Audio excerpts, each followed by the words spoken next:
to another edition of the Night Report podcast. I'm your host, Mike Broadbent. Joining me once again is my co-host, Richie Schneiderite. Rutgers picks up its first Big Ten victory of the season on the hardwood. Talk about that. We'll allude to a big-time commitment for one of Rutgers' sporting programs. That's just a little tease. But let's talk Rutgers basketball. Rutgers beat Indiana, aka Rutgers' stepson, 66-57. I believe that makes Rutgers 9-2 in its last 11 matchups with Indiana. Rutgers has totally owned the state of Indiana recently. They've obviously beaten Purdue twice when they've been number one in the country the last 2 years.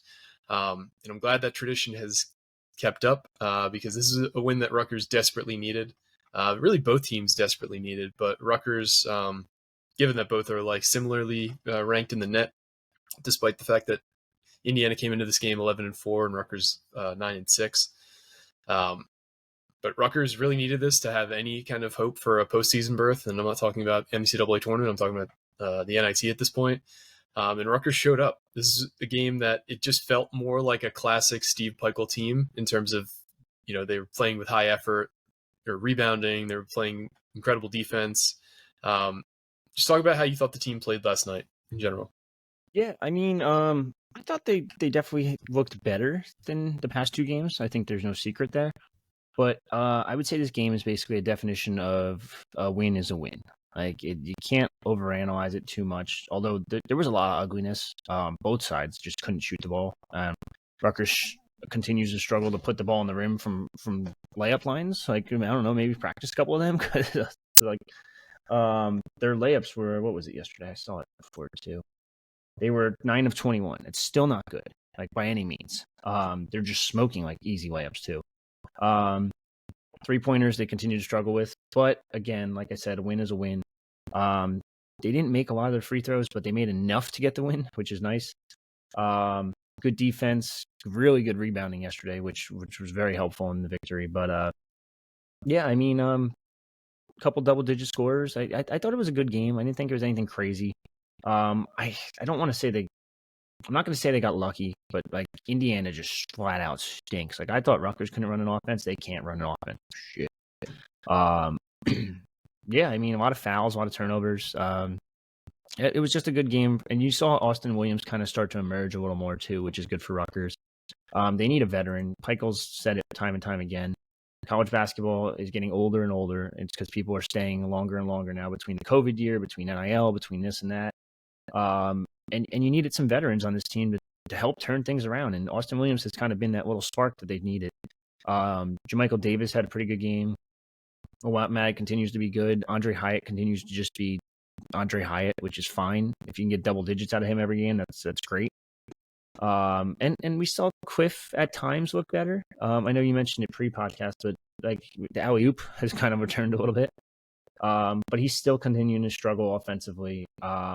But on the defensive end too, he had a pretty good game, 5 blocks. Overall, I thought it was a typical Rutgers defensive performance, and it won them the game, and that's all that really matters in the end.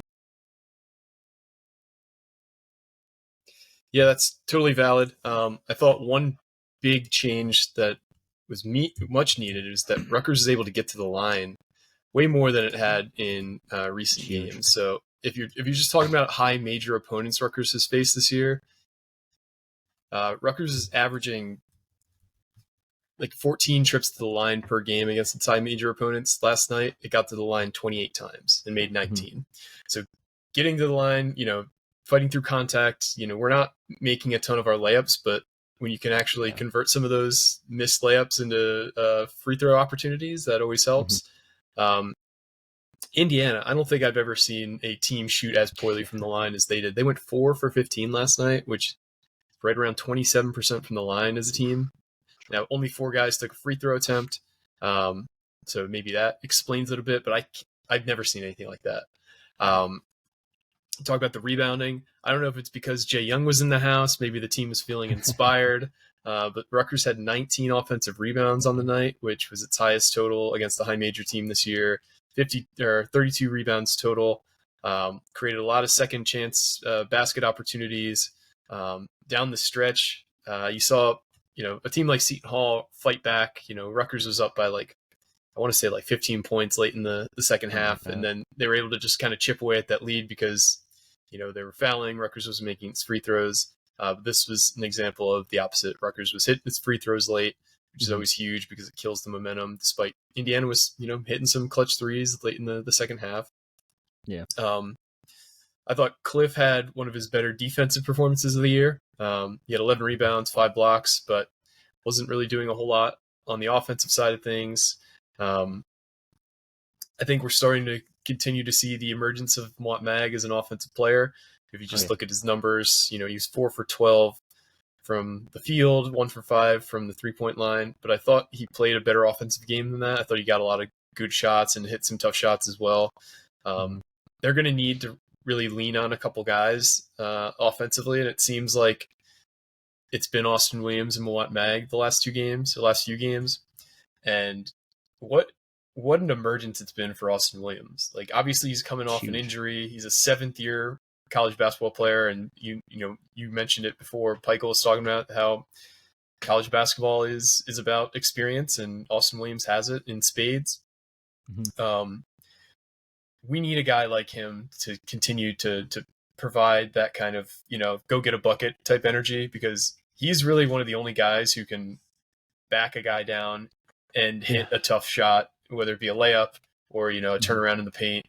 He was probably our most efficient basketball player last night, and offensively he was 5 for 9 shooting, scored 10 points.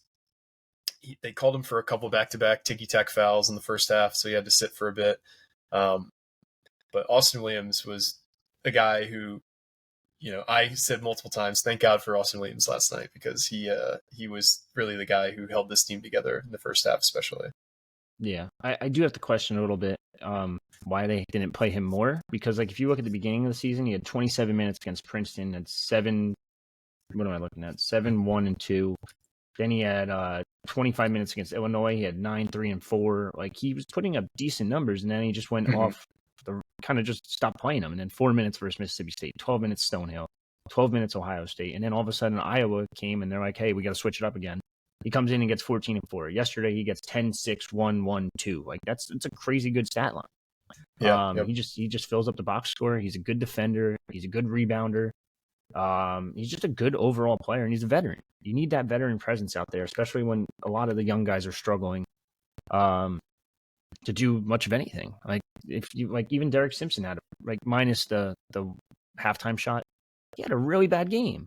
So you need someone to step it up. If you take the halftime shot out of it, he was 1 for 12 shooting, and thankfully he got to the line the most of the team. He got to the free throw line 7 times and hit 5 of them. So it's kind of what you want to see. If you're going to take a lot of shots, you need to get to the line. So he's just there's too many guys on this team that are too inconsistent. And that's where an Austin Williams helps, because he's been pretty consistent over the past couple games. Andre Hyatt, pretty consistent. Mawot Mag has been relatively consistent, and you need him to step up a little more too offensively, because, like you said, they need someone to be that guy. And Austin Williams is maybe not that guy, but he could be that second-tier guy for you and help out from here, whether it be rebounding, whether it be scoring, whether it be playing defense. My one pet peeve is I think you have to switch the lineup one more time. I said this last podcast. I think JaMychal Davis has to start next to Austin Williams. I think Derek Simpson off the bench could be that little spark plug. I know Peichel probably thinks JaMychal could be that Jacob Young's type spark plug, which is fine. But I think Derek off the bench just plays better when I think he's off the bench for the most part too. Not just this season, but looking at last season as well. And then honestly, you got to find some bench players. This has been a repetitive thing for Rutgers over the past couple seasons. I don't know if you remember when they played Notre Dame. In the playing game, what was it, 2 years ago? And then the game before that, I think the bench had a total of 2 points between those 2 games. So that they need some kind of productivity out of the bench. Noah Fernandes, a veteran, you would hope would step up a little. Oscar, I know everyone loves Oscar. He's a great veteran to have on a team, just from a locker room standpoint, but I need something out of him. Gavin Griffiths is kind of lost mentally, I guess. It just seems like he's just not confident. It's lost confidence, I should say. And Wolfolk has regressed completely. So you need Emmanuel Ogbol to come out there and just see if he could do anything, I guess, at this point. Yeah, I mean, Ogbol, it wasn't that impressive of a win. Like Indiana's, we said going into the pod, is not a good team. Rutgers shot 32% from the field last night, 23% from three. I mean, if you just look at how we played against high majors, Rutgers hasn't shot over 42% from the field against any of its high major opponents this year. I think it's shot above 35% from three one time against a high major, and that was against Seton Hall. Like, we are having serious. Well, we also shot 46% from three against Illinois, but we shot 33% from the field overall in that game, which is a bizarre world game. But regardless, we're just having trouble scoring against legit teams because we're a pretty flawed team offensively. Especially in years past, we had these easy button plays, whether it be cliff lobs, whether it be, Ron and Gio ISO stuff. They were a lot better at ISO ball than anybody on the team currently. You had Cam, who if you got Cam an open look, he was going to hit it about half the time. It was the times he struggled was when he had to do this whole back down shimmy kind of game where he wasn't getting a clean look. But when he got a clean look, he was hitting it half the time. And as much as we have poo-pooed on Paul was pretty good at hitting shots around the rim. He used his size pretty effectively inside the key. Now, we don't really have those easy button shots because we're a small team. If you look at our guards, JaMychal Davis small, Derek Simpson small, Fernandez small. The only big guard we currently really have is Austin Williams, and you could call Andre Hyde a guard too. I see him more as a wing.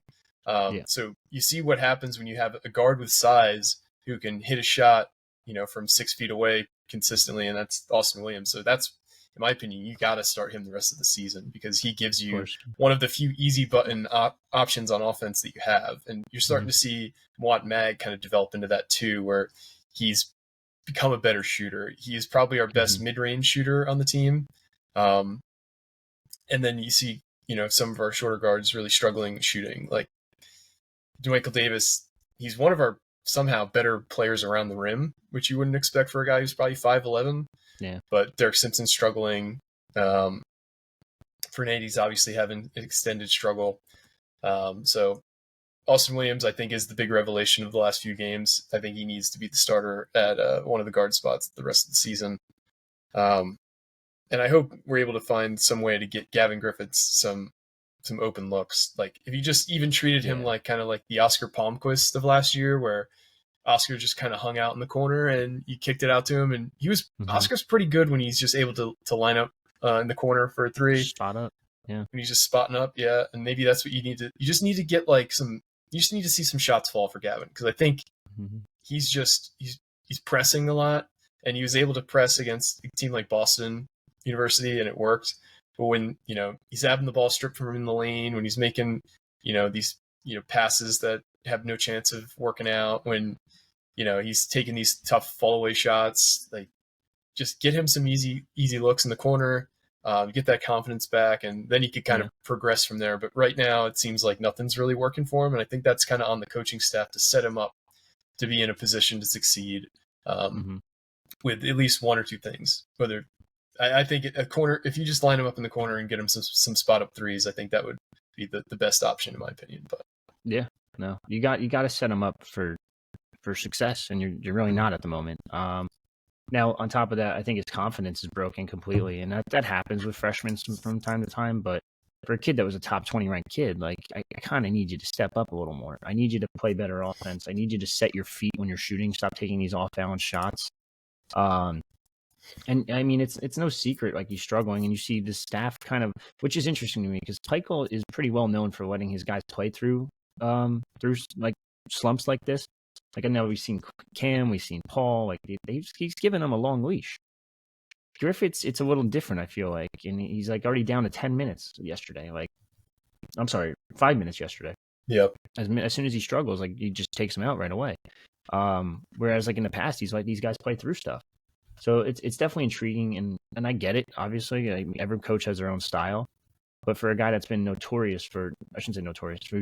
for letting his guys play through slumps, he's not letting Griffiths really play through it. But I do think you have to set him up more. I think you have to just literally just spot him up, let him get one shot in, and then the confidence just changes completely. We've seen it with Paul last year.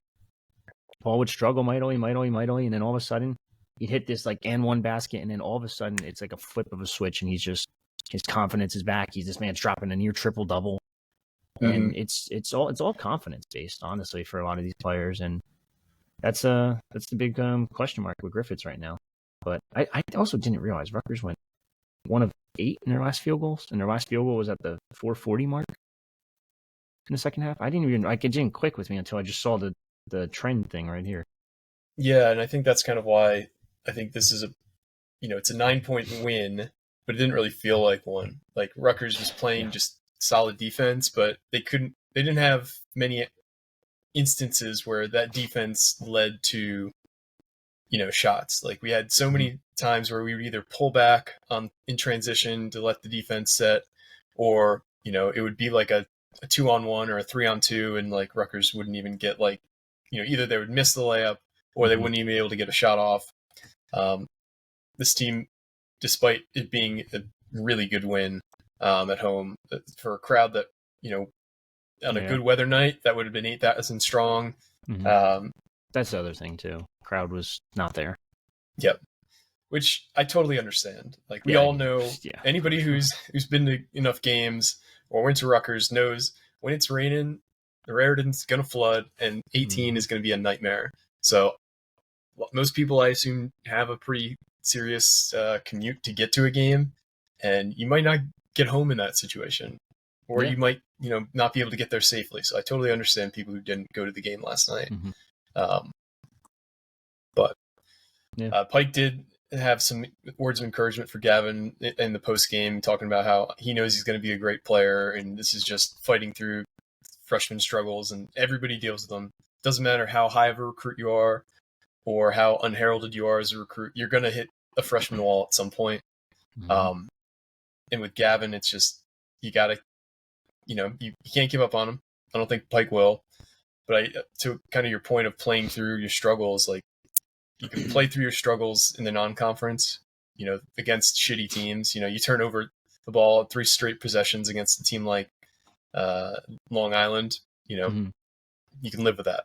But when those mistakes keep happening against the Big Ten opponents and you're getting to a bit of a point of crunch time in the season, you can't really let guys play through those anymore because it could legitimately cost you a game. So it's a tough balancing act for Pike. He's been pretty good at doing it, so I trust him to kind of figure out a way to get Gavin right. But right now he's struggling, and it's a bummer because I think we all thought he'd have a pretty huge impact on this season. Yeah. Well, the nice thing is you get 5 days off before your next game, so you can hopefully figure some things out in practice. It is an away game. It's at Michigan State. It's not going to be easy by any means. I think they're number 27 in the net right now. For reference, Rutgers is 92. They were 94 yesterday before the win. Indiana, for reference, was 98. Now they're at 103. So, I mean, it's going to be a tough run. Michigan State, Nebraska, at Illinois, Purdue. Like it's a tough 4-game span, and it could potentially get ugly, but we'll wait and see. That's why they play the games. Yeah. Nebraska, if you don't know, those of you listening out there, is now 13-3 on the season after knocking off number 1 Purdue last night. Michigan State, like you said, is in the the mid-20s in net. Illinois, we already lost to once this season. They obviously lost one of their top guards due to some pretty awful allegations at the moment. This is probably the toughest stretch of the season in terms of just looking at like a 4-game sample. I guess one of the only kind of caveats is Rutgers has played Michigan State well in the past. They never won at the Breslin Center, so you got to hope you can break that streak. Nebraska's all of Nebraska's losses have come on the road by double digits. So that's one thing I guess you can hang your hat on, is if Rutgers has a crazy crowd, it might be able to knock Nebraska out of that game. Yeah. And Rutgers has played Purdue well historically. Now, this is probably Purdue's best team in the Steve Peichel era versus one of the, in terms of recent memory at least, it's Peichel's worst team in probably the last 5 years. So I don't think you could just bank on a win against Purdue, but they played them tough, but it is a very difficult stretch, and you couldn't go into that stretch with another loss, because then the season probably gets away from you. So that's in part why Indiana was such a huge win, because not only does it keep you alive, but it also might build some positive momentum and vibes going into a really difficult stretch. Yeah. I mean, look at Purdue. Like Zach Edey's playing himself into a draft pick, which is I didn't think was really possible for someone that slow, but he's really played really well this year. Like you said, they're built really well. Illinois, I don't really know what to expect. I still think they're a good team at the end of the day, so that's gonna be tough. I think that one's on the road too, right? Illinois is on the road. Yep. Yeah, so that doesn't make things easier. And Nebraska, like you just said, maybe home crowd advantage could help. And Michigan State on Sunday, and they're not. It's Tom Izzo at the end of the day. No matter who's on his roster, he's always going to have a good team. So definitely going to be interesting. Going back to Indiana, win's a win. Like I said, not pretty. Got it done. It is what it is. Indiana team stinks though, man. They're bad. For a projected lottery pick or top 20 pick in Kel Ware and Mackenzie Mbako is projected NBA draft pick. You should be a lot better. Yeah, and last night's game was also super important because I think Rutgers had lost 5 straight games, or four or five straight games in the Big Ten at home, which for the longest time, like there were years where Rutgers would lose like one game at home in the course of a season. So for that home court advantage to kind of shrink a bit, at least perception wise, wasn't something you want to kind of have out there. You want people to be scared coming in. You've heard all the anecdotes from different players, like, Hunter Dickinson talking about how the gym's cursed, and how, Jordan Bohannon talking about, how hard it is to play. You want those kind of ghost stories to be out there about teams, and you want the results to be there too. You lose 5-6 straight games at home, and then the shine comes off a little bit, so you need to kind of restore that. Hear me out. Conspiracy theory. They're doing this on purpose so that next year they can get better teams to schedule out a conference. So that makes sense. Rope-a-dope. I like it. Yeah. Get them in here. It's like, hey, look, it's pretty easy to play here. Come on in. And they all come in, and it's like Ace Bailey and Dylan Harper, and it's like, oh shit, never mind. Yep. We didn't talk about the Xavier Johnson thing too. That was definitely an interesting one. Yeah, that was so Xavier Johnson. I think he's a 5th or 6th year senior, veteran, so he shouldn't be doing. He's a veteran. Yeah, and he's been a guy who has kind of just been a shithead his whole career, with just kind of like exaggerating foul. I think he was the guy who Paul punched a couple years ago at Indiana. I believe so. So just in general, he's been a guy who's just caused a lot of issues for Rutgers. I think it was in the second half. Woolfolk is setting a screen, and Xavier Johnson pretended to fight through it, but he literally like grabbed his junk. Grabbed his junk and like pulled. Yeah. And a little sus. And Antoine Woolfolk responded by pushing him, and that's where the foul call happened. And so they started to go to the review for a flagrant, and I was like, come on, that wasn't that bad. Like, he shoved him, sure, but it wasn't to the head neck area. Like, this shouldn't be like a flagrant on Antoine Woolfolk. And they come back and they give Xavier Johnson a flagrant 2, something that I don't think I've ever seen before, where they go to review for a flagrant on a foul call, and you assume it's on the guy they called a foul on, not necessarily the guy that was fouled. But yeah, he rung the bell down there, and he got ejected for it.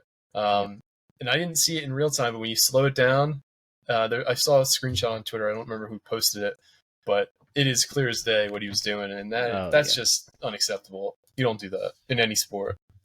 He's essentially Dylan Brooks, Draymond Green, any of those head cases, any NBA, Grayson Allen. I don't know. You can just, the list goes on. Xavier Johnson's right there with all of them. So maybe it's not tripping people constantly, nonstop, but it's pretty bad.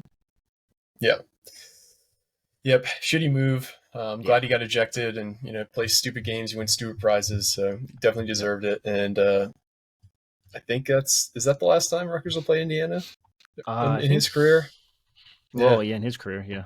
Unless they tournament, I guess. Yeah, unless they meet up in the Big Ten tournament, that'll be avoir to Mr. Xavier Johnson. I will not miss seeing you on the court. Yeah. Yep. That's it. All right. That's kind of all I got on basketball. Let's talk some recruiting stuff. Do we start with football or that other one? Let's start with football. Okay. So what's going on the football recruiting front right now? So they're going to try to host a couple transfer portal guys this weekend again. They went 2 of 2 last weekend with Austin Briggs and why is his name Malcolm Ray, slipping my mind for a second. They definitely want an offensive lineman. So we know 2 that we've already confirmed 2 on our boards that have Rutgers has reached out to. And Kamar Bell from Florida Atlantic actually started his career at Auburn before going to Florida Atlantic. 6'3", 320-pound offensive guard. So he's someone to keep an eye on. The other one, I forget his name again. It's Jakiah Leftwich. He is from Georgia Tech. Now, it's tough. Like Rutgers has definitely reached out, but I'm being told that he's probably going to stay down south, closer to his home. He's originally from Georgia. Yeah, he's a local kid from Georgia. I don't think Georgia offers, but you never know because they're weird. They'll probably just offer late, if anything. He's one of those kids that's actually tweeting out his offers too, which is nice. So far he has UNC, Boston College, 2 of the other 2. There's 2 other ones. I think Illinois was one. He's got 2 others, but regardless, he chose Georgia Tech out of high school over several FCC offers, other Power 5 offers. So for him to do that and stay home, it sounds like, according to people I've talked to, he's still going to stay close to home. We'll see what happens there. They definitely want to get more people on campus. They want to get a tight end on campus. There's still really no names that are like popping out so far. They're still working out details. These guys really don't schedule their official visits until like maybe the night before, the day before, sometimes even. It's more so reaching out to people and seeing if they have the interest is reciprocated. If it is, then it's like, okay, let's take it to the next step. Here's our tight ends coach. Like, hey, meet up here, do a Zoom call with him or whatever. And then it's like, okay, like, do you want to come visit? Oh, you do? Okay, cool. Let's schedule that. And it takes time for these things, but definitely something to monitor. I forgot the one offensive lineman, and Richie Leonard. He was a Cocoa. I think that's how you pronounce it. Coco. Yeah, that makes more sense. Yeah, that would make a lot more sense. It's early. It's early in the morning. Cocoa, Florida prospect. Rutgers offered back from the 2020 class. Some of you might remember David Rowe was a Cocoa, Florida prospect. Played defensive back at Rutgers, blah, blah, blah. But he definitely he was interested in Rutgers out of high school. He wanted to, I think he made a trip to campus. He's very big on academics, played for Florida. So it could be a name to watch. But the fact that I think he started 12 games for Florida. It's going to be tough for him because I feel like these guys have like so much interest, especially when they start games at the Power 5 level. Yep. So it's someone to watch too. But yeah, no, they want offensive linemen and they want a tight end, and that's pretty much what they're going to wrap it up with. They've peeked into other defensive tackles and defensive linemen, but I don't think that's going to happen for the most part. Could happen, just not going to say it's definitely going to happen. So that's what we're kind of waiting on, some names to pop up for visitors, but we might not confirm those until like last week. We didn't really know anybody until they committed. I should say that we knew them. We weren't posting them until they committed. Yeah, the staff is very, very, very secretive about these kind of visitors. Yeah, just to kind of let you in a little behind the scenes, like we've known the guys that the staff has asked us not to say has visited, because they didn't end up at Rutgers. It's a perception thing too. So when they don't end up here, they don't want to make it seem like we missed on a guy. So occasionally that will happen too. So stay tuned. The visitor list will come at some point, but it might not be, tomorrow. It might be, Saturday or Sunday. Yep. So we'll see.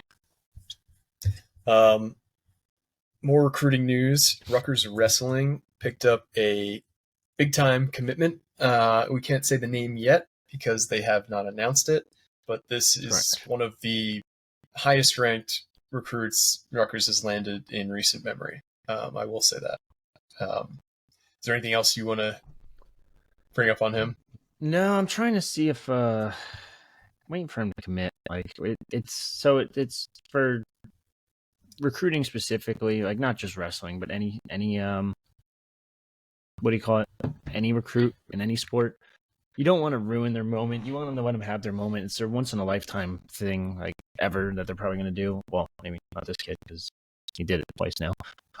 So there's your hint there. But yeah, no, I mean you kind of want these kids to just have their moments. So we're not going to post anything until he does. But it is a very big commit. It's a notable commit. It's someone that's one of the top ranked wrestlers in his weight class. And this is good for Rutgers too, because you're not only hold on, I had this whole stat thing from Flex. So in their weight classes, they've now landed a top 5 kid, a top 5 kid, a top 5 kid, a top 8 kid, a top 11 kid, top 17 kid. Like that's pretty damn good for a Rutgers recruiting class. Yep. And they're pretty good this season too. They're doing a solid start to the season. We'll see how it ends, but they have a pretty good roster from head to toe this year, and they're going to make some noise, and I think that's going to help things with in terms of recruiting. You're already seeing the impact now. They're 7-1 in dual meets, but they're only lost to Virginia Tech, who's one of the better teams too. So pretty good start to the season for Rutgers Wrestling. Pretty good start to the recruiting class for next year's Rutgers Wrestling. So there was a lot of concern going into the season between the team in general, and it looks like they're starting to turn things around. Yeah, they had 2 big wins this weekend against a ranked Penn team. They took care of business there. They beat rival program Ryder pretty soundly. Dean Peterson got upset, but I think that was in part due to him still having lingering effects from a knee injury. Mm-hmm. And the Big Ten season starts on Friday, I believe, for the wrestling program against Indiana. Yes, Indiana. So this is kind of where the rubber meets the road in terms of it's a good Indiana team too. It's a good Indiana team, yet better than they have been in recent memory. So yeah, this is where the season starts to get tough. Yeah, number 21 currently in the team rankings, but Indiana, I mean, pray for them. They have a hell of a weekend between Rutgers on Friday and Penn State on Sunday. Yep. That's on BTM Plus, by the way. Yep, good point. Because sometimes it's pretty hard to find the where teams are playing, especially last night. I thought I was going crazy, and then I was like, oh yeah, they were on Peacock. I forgot about this. Yeah. Honestly, I don't understand why BTM Plus is still a thing. Just put it all on Peacock. Like I just it drives me a little bonkers. But that's besides the point. Yep. Neither here nor there. All right, guys. That's kind of all I got. Rich, is there anything you want to close on, or? Linebackers coach is we're still waiting to hear some stuff on that. I'd be interested to see like what happens there. There's a couple names I think I sent you yesterday. I've literally been looking at every single coach possible, like around the local area specifically too. Been looking at linebackers coach, defensive coordinators at every level of the game, whether it be Power 5, G5, FCS. Because technically Corey Heatherman was an FCS coordinator that they hired. Yep. At the time, even though James Madison made the leap the very next year. And James Madison's at a different level in FCS too. So take that into consideration. Some of the names I've obviously thrown out already. I do think Charlie Noonan has a really good shot. I think Jerry, it's Kite. It was Kite. I looked it up yesterday, or found out yesterday, I should say. He's a name I'm really keeping a close eye on. For those of you that want Chris Partridge, it's just not happening. So get that one out of your head. Where are the names I sent you?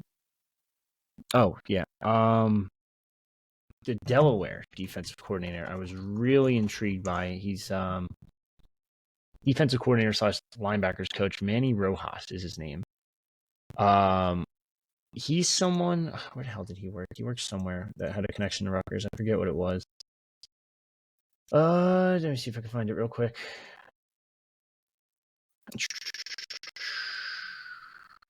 I forget. I can't find it anymore. But he's been at Delaware for quite some time. He coached Richmond linebackers, and I believe he coached alongside Ross Douglas at the time. Okay. So technically, that's not a Rutgers connection. It's not a Schiano connection, but he's done this before with Mark Orphy. Mark Orphy worked with Chase Dodd down in South Carolina. Mark Orphy knew Chase Dodd's father, who gave a recommendation to Greg and was at Alabama at the time and now is at Rutgers. So there are some connections there, technically. From what I was told is that this job has already had a lot of people reach out. So it's definitely something to monitor. That shouldn't be really shocking. It's a Big Ten assistant coaching job that paid $400K last year. It's pretty damn good for an assistant coach to start with anyway. Yep. Not saying they're going to throw that exact money at someone.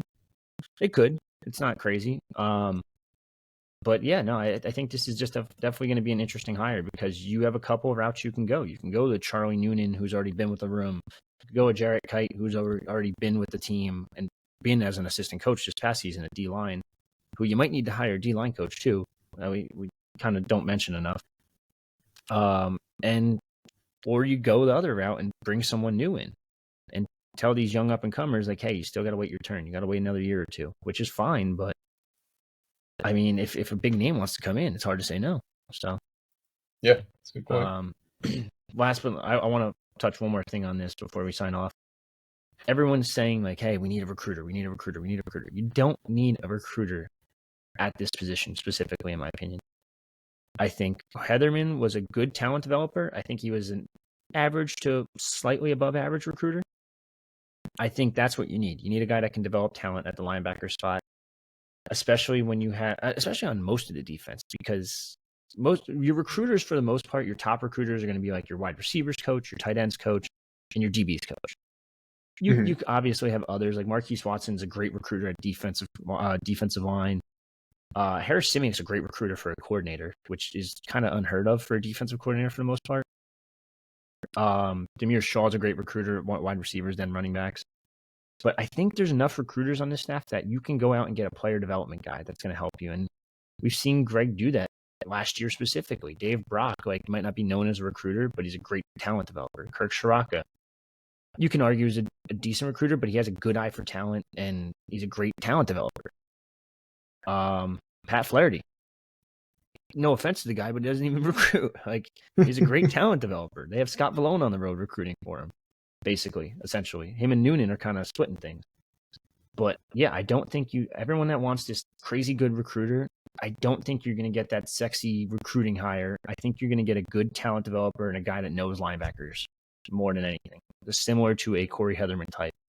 And I think that's the perfect mold for a linebackers coach, to be honest with you. Yeah, and we'll see if they can catch lightning in a bottle again, because he was a long-time Harris Simiak assistant, and we were kind of lucky to have him. There's not many other aces in the sleeve. I don't know if we have currently. They got one ace. They don't need more. Exactly, different program, but yeah. I'm just throwing it out there. But we will see how things go. I think Schiano has never had a strong, or not in recent memory at least, a stronger pitch that he could sell to prospective assistants. So we will see how things go. But we want to thank you all once again for listening. This has been another edition of the Night Report podcast. Signing off.